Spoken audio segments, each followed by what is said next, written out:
আসসালামু আলাইকুম। আজকে আপনাদের জন্য আরও একটা রেসিপি নিয়ে আসলাম।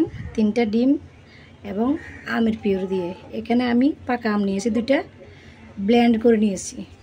চলুন তাহলে এই আমের পিউরিগুলো দিয়ে কী বানাচ্ছি আপনাদের সাথে শেয়ার করি। আজকে হবে আমের পুডিং।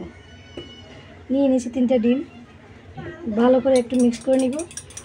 আম যখন মিষ্টি থাকবে তখন চিনি দেওয়া লাগবে না, তাই আমি চিনি দিচ্ছি না। আমগুলো ভালো করে মিক্স করে নিতে হবে। এখানে আধা কেজি দুধ আমি জাল করে 1 গ্লাস করে নিয়েছি, ছোটো একটা গ্লাসের। দিয়ে দিচ্ছি এখানে তরল দুধ ঘন করে রাখা। এবার ভালো করে মিক্স করে নিতে হবে। ভালো করে মিক্স করা হয়ে গেল আম দুধ ডিমগুলো। এরকম একটা ডাইস নিলাম সুন্দর থেকে। এখানের মধ্যে আমি এখন চিনির ক্যারামেলটা বানিয়ে নিব। তার জন্য দিয়ে দিচ্ছি আমি লাল চিনি। চুলোটা দিয়ে দিচ্ছি, একটু কালার আসা পর্যন্ত অপেক্ষা করব। চিনিগুলো একটু ছড়িয়ে দিচ্ছি। দেখুন সুন্দর একটা কালার চলে আসছে। এবার আমি চুলা থেকে নামিয়ে রাখবো, নামিয়ে ঠান্ডা করে নিব ডাইসটাকে।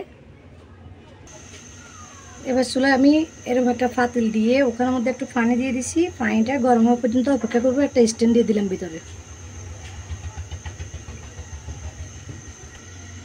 দেখুন পানিটা গরম হয়ে গেছে হালকা। এখানের মধ্যে আমি এখন পুডিংয়ের মোলটা বসিয়ে দিলাম। তার মধ্যে পুডিংগুলো দিয়ে দিলাম, পুডিংয়ের মিশ্রণটা দিয়ে বসিয়ে দিলাম।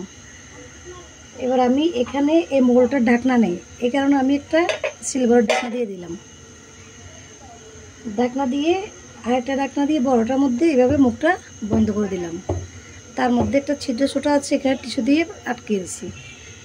এখন অপেক্ষা করব 15-20 মিনিট। ঢাকনাটা উঠিয়ে নিচ্ছি। চুলাটা অফ করে দিয়েছি আমি। তার আগে পুডিংটা হয়ে গেছে। আপনাদের সাথে আর কিছুটা শেয়ার করব ঠান্ডা হওয়ার পর। আমি ঠান্ডা হওয়ার জন্য রেখে দিচ্ছি অনেকক্ষণ। দেখুন পুডিংটা ঠান্ডা হয়ে গেছে। এবার আমি মল থেকে পুডিংটা বাইর করে নিব।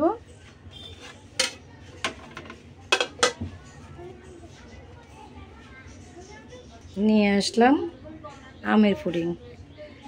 এত সুন্দর হবে ভাবতে পারি নাই আমের পুডিং। আপনারা একবার ট্রাই করবেন। এখন কিন্তু আমের সিজন, পাকা আম দিয়ে আমের পুডিং বানিয়ে দেখবেন কেমন হয়। দেখুন এত সুন্দর হয়েছে আমের পুডিংটা। আজকের মতো আপনাদের সাথে শেয়ার করলাম আমের পুডিং। আরও সহজ সহজ রেসিপিগুলো পেতে আমার চ্যানেলটাকে সাবস্ক্রাইব করে আমার পাশে থাকবেন। আজকের মতো এখানে শেষ করে বিদায় নিচ্ছি। সবাই ভালো থাকবেন। আল্লাহ হাফেজ।